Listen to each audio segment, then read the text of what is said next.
and anterior muscle attached to the first rib in the region of tubercle, tuberculum musculis scaleni anterioris. Medial muscle attached the same to the first rib behind of groove of subclavian artery, and posterior muscle attached to the second rib. And between anterior and medial scalenus muscles we have space, that is interscalenus space, spatium interscalenum. And in front from anterior scalenus muscle, here it is, we have anterscalenus space. In anterscalenus space we have subclavian vein, and in interscalenus space we have subclavian artery and brachial plexus, that is nervus plexus. Another deep muscles are musculus longus colli, long muscle of the neck, start from bodies of lower cervical and upper thoracic vertebrae and attached to transverse processes of cervical vertebra. And musculus longus capitis, long muscle of the head. It's attached in the region of occipital bone. Both of these muscles move cervical department of vertebral column forward, that is flexion in cervical department and flexion in atlanta occipital joint. And last two muscles are musculus rectus capitis anterior and musculus rectus capitis lateralis, both of them between atlas and occipital bone, and both of them moves, it participates in flexion in atlanta occipital joint and move head to the right and to the left if these muscles contract only on one side. Now, topography of neck. Neck has four regions.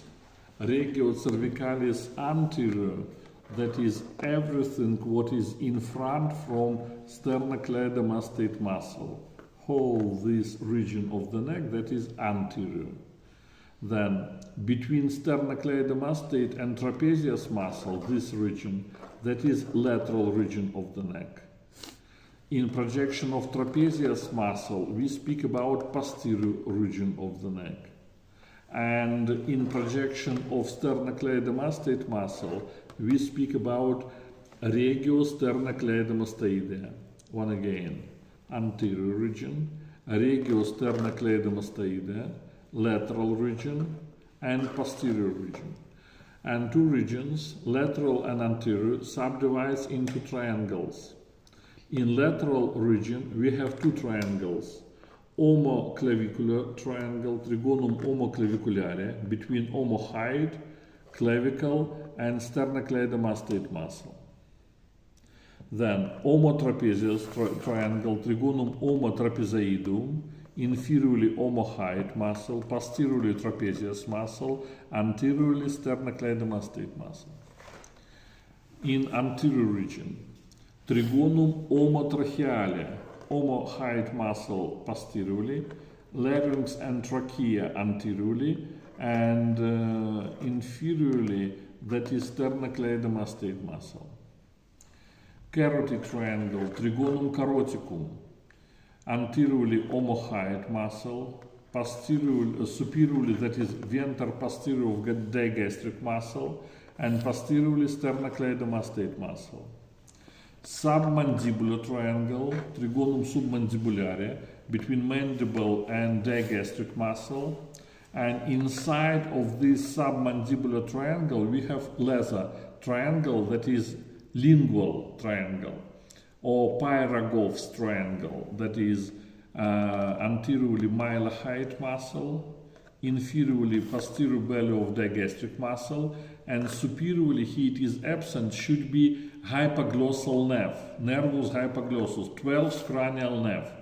It is superior wall, and that is lingual triangle, and in lingual triangle lingual artery take place. And last, fascia of the neck. Can you give me a piece of paper or copybook?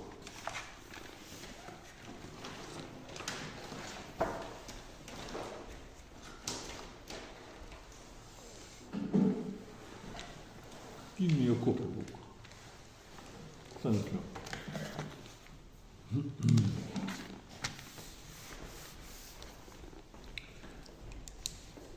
Okay, that is cervical vertebra. Cervical vertebra body. That is a body. Here it is arch. Here it is transverse process with opening transverse, and here it is spinal processes. It is bifid. Clear it is. That is cervical vertebra. And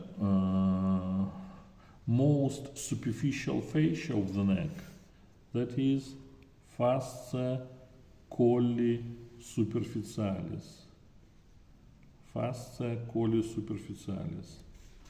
And this fascia surround one muscle, that is platysma, musculus platysma, here and the same here. First fascia, that is fascia colli superficialis, and only one muscle, here it is, I put here letter A, musculus platysma. Second fascia, that is proper fascia of the neck, and proper fascia has superficial layer and deep. Lamina superficialis, fascia colli propria.